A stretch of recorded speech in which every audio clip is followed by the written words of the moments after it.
Well, hello everyone. We regret to inform you that this is going to be our last YouTube video. April Fools!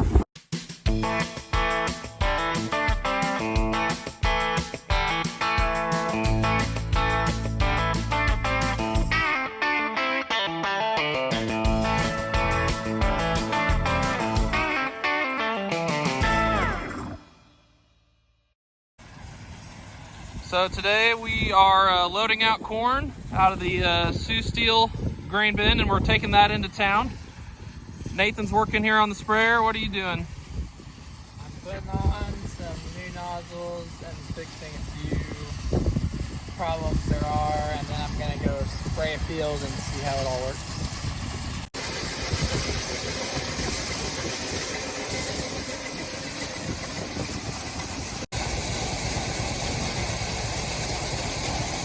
So the plan for that morning was I was going to take in that load of corn to the elevator and bring home a load of grain screenings. That's kind of our process that we do over the winter to save trips, or to get kind of a 2-for-1 on the trip to the elevator and back.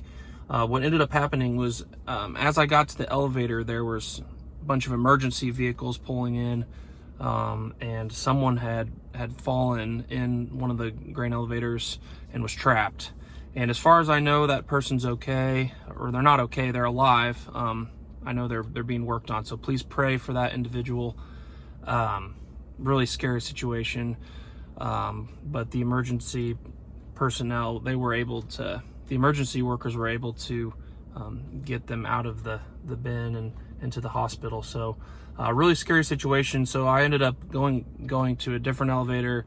The whole day kind of got changed, and I don't know, it didn't really work to vlog it. It was kind of a, I don't know, for me it was reminding me of my semi-wreck a year ago, and just kind of the trauma, the trauma on people's faces, the trauma I felt a year ago. And so I just didn't really feel like vlogging, but definitely pray for that individual, and keep in mind farm safety. Anyone who works on a farm, anyone who works in grain bin, just always be aware. And even when you are being aware, things can still happen, and that's I think maybe what happened in that situation. So it's just something to always be thinking about. The same thing is true with one of the sponsors we work with. Call 811 before you dig. Bringing awareness to farmers needing to call 811 before they dig, before they till, before they rip, before they do fence posts, all these different things. Just taking precaution to be safe. It can save your life, and talking about it can save others' lives as well. So it's all really important.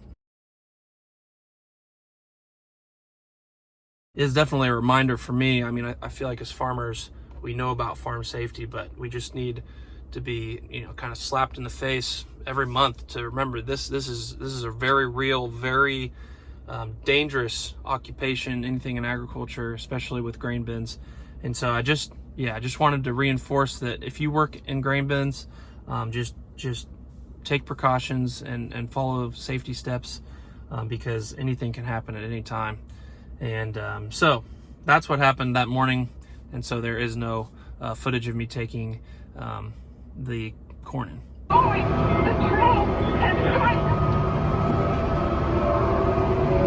Dad is scraping the pins and cleaning up the pins from the recent mud.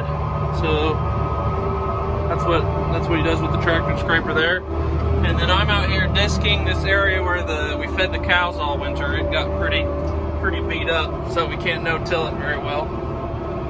I'm out here disking. You can see the bunks over here. This is where we fed the cows, and the cows that now have calves. Those were actually the dancing cows. Remember that video? So we had been feeding them in bale feeders out here, and the ground just got pretty roughed up. So I'm out here smoothing it out with the disc. Dad's been scraping pins, cleaning those pins up. As you know, if you follow us on Facebook, it rained 3 inches about a week and a half ago, maybe 2 weeks ago.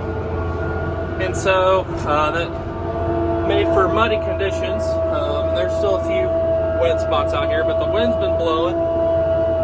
And so we're able to come out and do some work. But the cattle pens especially were pretty muddy, and so that's why Dad is scraping pens.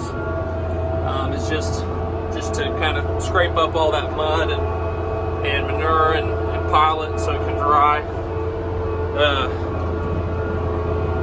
So that's what we've been doing today. I'm actually going to throw you back now to last week when it had just rained. We did some preg checking of cows. Well, it rained and it's muddy here on the farm, but we still got things to do. What are we doing today? It ain't gonna stop us from preg checking cows. We're preg checking cows. We want to get this done so that we can get these hauled off to grass. They're pretty much all already weaned. We weaned 2/3 of the group.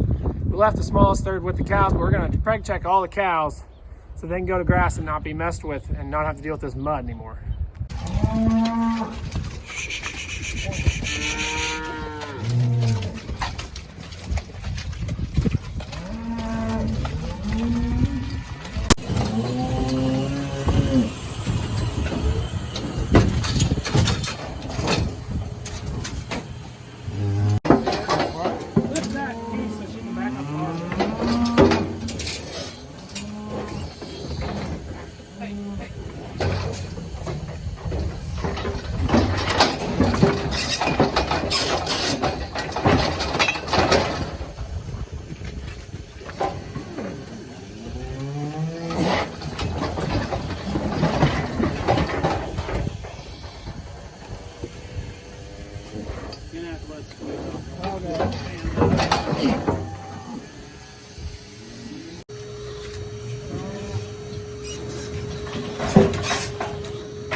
So my job is to keep the cows coming up and around and into the alley so that they can preg check them.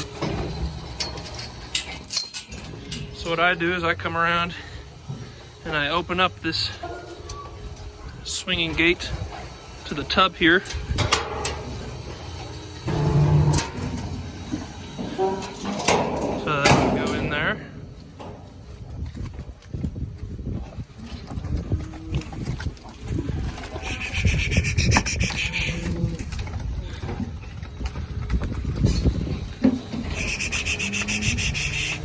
Come on, come on, come on.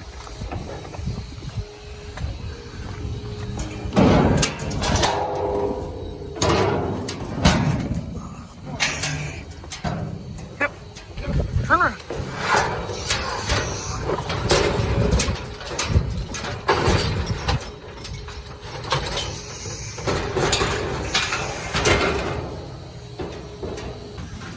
All right, so Changing this one's tag so that it's tag. yellow. You haven't been doing that on all of them though? No, this is the second one because I don't want them to have the same. Can you give that? Yeah, take that off. No, but same tag.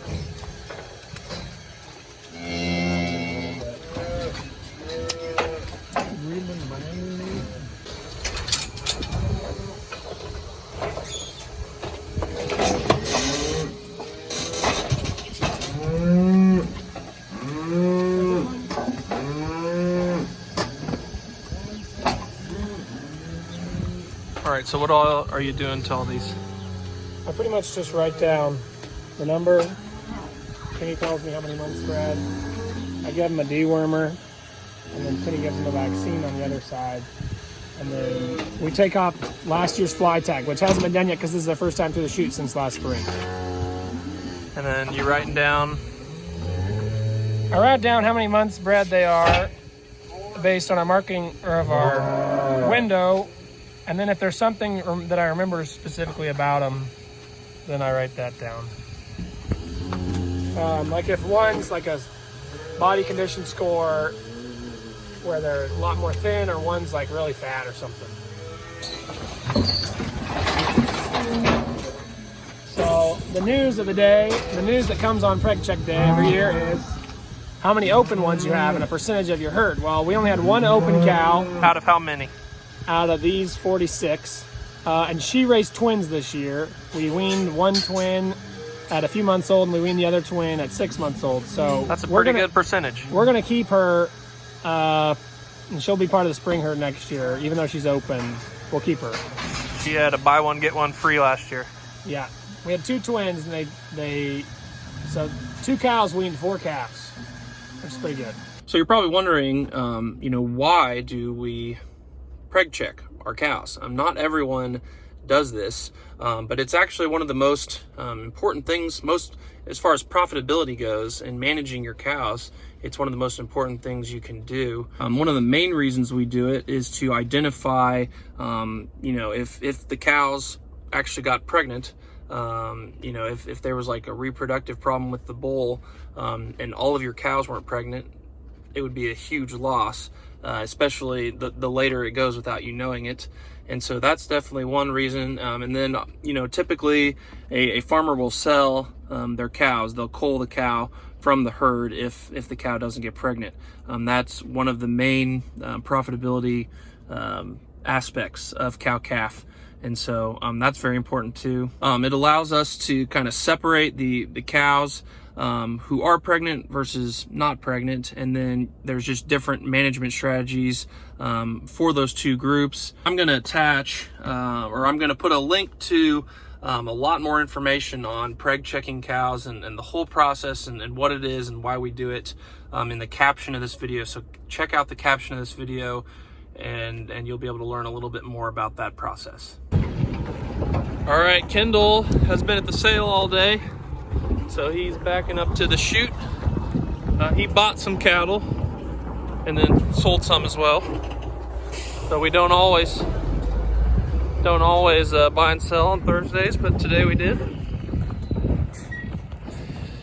It's a nice spring day today. There's no wind, but yeah, Nathan was working on the sprayer. I think there's still a few things he's got to get going before he can spray.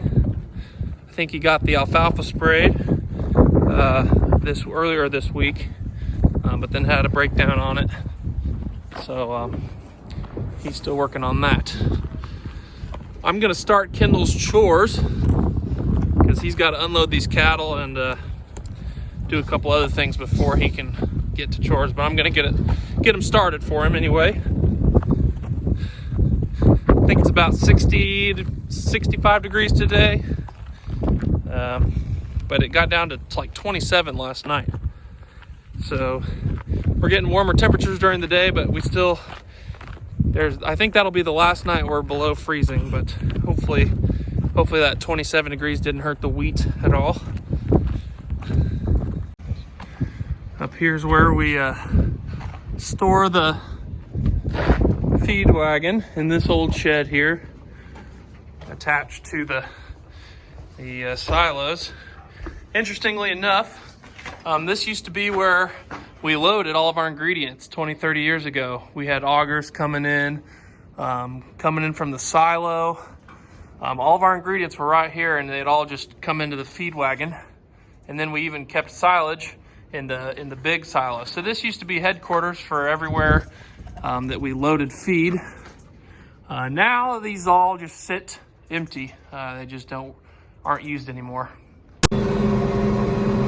All right, you can see Dad scraped, well, it's kind of hard to see, but he scraped up the muddy stuff onto the pile and kind of spread it around on top of the pile so it can dry out.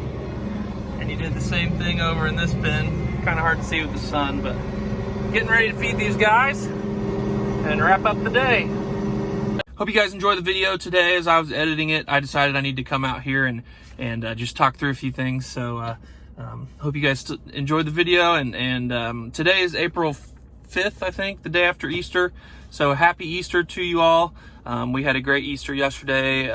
Got to go to church and led worship at church, and then also sang in the Messiah here in Lindsborg, which is Handel's Messiah. It's been performed for over 100 years in a row here in our small town. Super cool tradition. My voice is a little tired, I'm sure you can tell, from singing so much yesterday, but totally worth it. Please remember to subscribe if you haven't already. Check out our other YouTube channel, Peterson Farm Bros, if you haven't already. And comment below if you have any questions or just want to let us know if you like the videos. So we'll see you next time. Thanks for watching.